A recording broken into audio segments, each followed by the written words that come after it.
Welcome to the Healthy Skin Show with Jennifer Fugo, where we're flipping everything you've been told about your chronic skin issues upside down and connecting you with alternative solutions your dermatologist never told you about.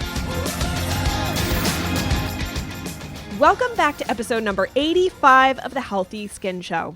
As a continuation of the conversation had in episode 83 about magnesium, this episode's going to focus specifically on oral magnesium. So the stuff that you take by mouth and that you hope gets absorbed in your gut.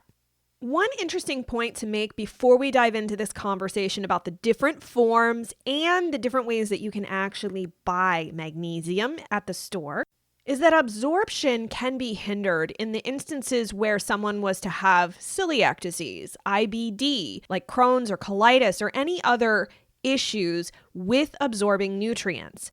The other piece to this that can impact absorption is if you have gut dysbiosis, where certain bugs that may have taken up residence in your gut have the capacity to essentially steal magnesium from you. So they're snatching it up from the gut, preventing you from absorbing it. The way that you would know if that was happening is by looking at an organic acid panel, something that's run on your urine to see if there are elevations in a very specific organic acid called tricarb. And one last critical piece to this whole absorption bit is that the form you take matters. If the form you're taking is not in alignment with your health and with your symptoms, then it's probably not the right form for you. And there are different reasons why you might want to try different forms. So with that said, let's talk about the different forms of magnesium that you will find on the market. There are 5 forms that are most commonly available on the market. You will know the difference between them because of the name: magnesium glycinate, magnesium citrate, magnesium oxide, magnesium threonate, and magnesium malate. Those 5 forms are not created equal. Some have effects that the others will not. And the type of magnesium that you take does matter, especially if you're, say, more diarrhea prone or more constipated, or if you want to go to sleep at night. It actually matters which one you take, believe it or not. So let's start with magnesium glycinate. Magnesium glycinate is bound to glycine. You might also see it being sold as reacted magnesium, magnesium diglycinate, or magnesium bisglycinate, but they're all the same thing. And this particular form of magnesium is my go-to if a client shares with me that they are really struggling with loose stools or diarrhea. It is a very absorbable form, and it does not cause the same type of bowel disturbances, aka diarrhea, that some of the other forms can trigger. Another form that is also highly absorbable is magnesium threonate. The one interesting thing about magnesium threonate is it is the one type of magnesium that can actually cross the blood-brain barrier. So it's said that it can help improve memory, sleep, and brain function. However, I have not found a single client yet who has seen an improvement in their sleep from taking this type of magnesium. The next more absorbable form is called magnesium malate. This is the thing with magnesium malate. You really can't take it at night. There is research to show that magnesium malate specifically will increase energy that you're experiencing, which is obviously not a good thing, right before bedtime. That's the last thing you want to happen. So I generally recommend to clients that if they're going to use magnesium malate in their protocol, that you do not take it after 2 p.m. because sleep is critical. You shouldn't be taking a magnesium form that isn't in alignment with you being able to quickly fall asleep. The final 2 forms are much less absorbable, so they're better if, say, you are more constipated. Those 2 forms are magnesium citrate and magnesium oxide. Those are 2 that you could use if you have harder stools, constipation, difficulty going to the bathroom. They are not well absorbed in the gut, so it stays there and causes things to get moving. Personally, out of the 2, would prefer magnesium citrate if I had a choice. If I didn't, I'm going to take whatever I can get, because here's the thing. The type of magnesium that you choose is really personal, and it can also be situational. And let me share a very personal experience with this. So you guys know that I talk about poop a lot, so I'm sure you won't mind me sharing this. However, you know from my story that I am also way more diarrhea prone than constipated. That's just my history with my gut. As a result, I typically take magnesium glycinate. However, if I get on a plane, I'm going to end up really constipated. I'm not sure why. We could look at the Ayurvedic reasons why. We could say it's because you go up and down, whatever. I don't care. It's just what happens to me and my body. I know that pattern, so I'm always prepared, and I bring magnesium citrate with me. Once I land, I will take magnesium citrate so that I can start going to the bathroom, because otherwise it could take 2 to 3 days before I will start to go to the bathroom, and it's very uncomfortable. So magnesium citrate is a really big helper to someone like myself who finds that air travel tends to make me very constipated. Once I get things moving, I feel much better. So that's why I bring magnesium citrate with me.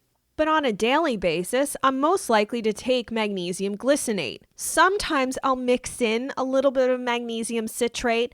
And if I find that for whatever reason I've gotten constipated, I'll go with magnesium citrate.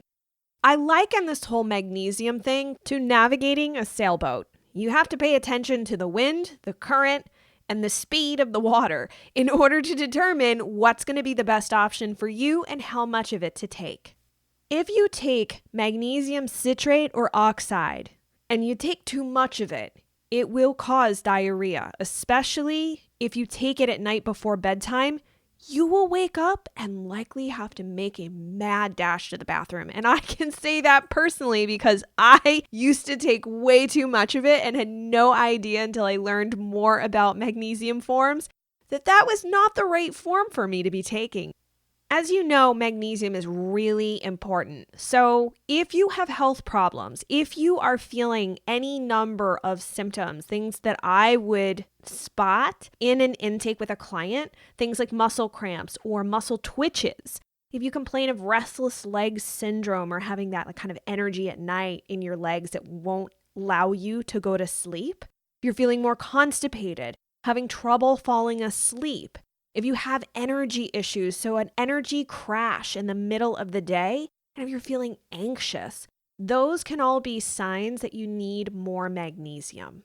And if you're looking for a more lab-based reason why magnesium might be good for you, you can request that your doctor run a red blood cell or erythrocyte magnesium level. That level tells you how much magnesium your red blood cells have to do what they need to do. If you just take the magnesium level that's found floating around in the blood, that's not the most helpful form looking at it from a nutrition perspective. And one last thing, it actually does matter whether you take capsules, tablets, or an effervescent powdered form. The effervescent powders or tablets are generally better absorbed than the tablets or capsules. It's not to say that you're not going to absorb the tablets or capsules, but if you're looking to get the most bang for your buck, stick with the effervescent powder.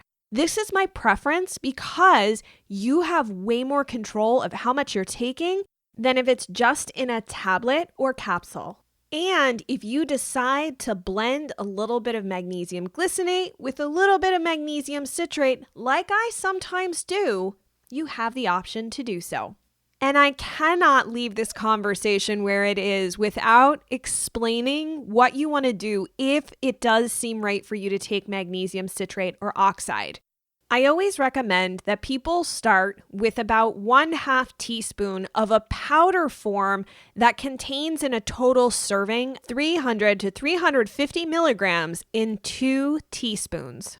You take that for a few days, see how you are. If you haven't made any improvements to any of your symptoms, especially your bowel symptoms, so there's no change there, then you would increase it up to 1 teaspoon. Again, stay there for a few days. See how you make out. Again, if there's no change or improvement, try 1.5 teaspoons. And so you can see the pattern here of how you're slowly increasing the amount of magnesium that you take but you don't want to go crazy. I would say if you play around with this, number one, always check with your doctor. Make sure that there's no contraindications with any medications or health conditions that you have. And number two, I wouldn't recommend that you go above 450 to 500 milligrams of magnesium in a day on your own. If you need more help, that is when you should talk with your doctor or a nutritionist. This is a better way of slowly titrating up and seeing how much your body actually needs, as opposed to just taking what's suggested on the bottle and ending up with all sorts of gut problems like diarrhea. By following this very simple pattern, it allows you to be better in touch with your body, and it helps to keep things moving. This is one of the keys to using magnesium to help you go to the bathroom, feel less anxious, deal with muscle twitches and all sorts of things, is making sure to adjust as your body needs it. If you normally take, say, 2 teaspoons of magnesium citrate and you end up starting to get more diarrhea, it may mean that you have to back off the amount that you're taking. And vice versa, if you end up more constipated, you may have to up the amount and start questioning, like, why is this happening? What's going on with this change? Or is it just some sort of situational episode like my flying on planes? With all this said, I really hope it's helpful because magnesium is a critical part to every single one of my clients' protocols, and I hope that it's something that you will consider adding into yours. Finding the right form of magnesium for you or the right blend can be a game changer, and it can be something really helpful once you do rebuild healthy skin to help you sleep, to help you relax, just to stay healthy, because magnesium is so important to healthy functioning within our body. I really appreciate you guys tuning in. Remember, everything that we've discussed, all the show notes, if you want to know more about the labs and anything else, you can find over at skinterrupt.com/085. We can keep the conversation going there if you have any questions or comments that you would love to share. I know you know what to do, but as always, I have to ask, please, please, please rate, review, and subscribe to the podcast. That means that you don't have to do anything, and every single time there's a new episode, it'll land right on your mobile device of choice. As always, please share this episode. Share the podcast with someone you know who really needs to hear this information, because as we each share, we do our part to grow our community and to spread the word that there is hope for other things. There are other reasons behind why your skin is driving you nuts. Let us each pass along that flame of inspiration and hope and spread the word together. Thank you so much for tuning in, and I will see you in the next episode.